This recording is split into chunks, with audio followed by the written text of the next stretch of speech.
Hello everyone, welcome to our channel. Today in this video I will be guiding you on how to scan Wi-Fi or QR codes in your iPhone. With just few simple steps you can connect to Wi-Fi networks effortlessly using the camera on your iPhone. So let's get started. The first thing that I want you to do is swipe down on your screen and there you will get a QR code like icon.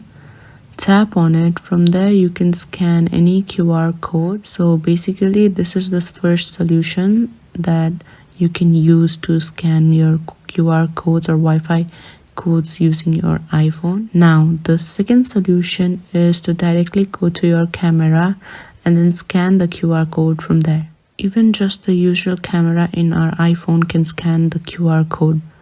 So that's it. It's a quick and easy, convenient way to join Wi-Fi networks or any QR code without the hassle of manually entering SSIDs and passwords. Thank you for listening. Enjoy seamless connectivity on your iPhone. And please don't forget to like, share, and subscribe our YouTube channel for more amazing contents.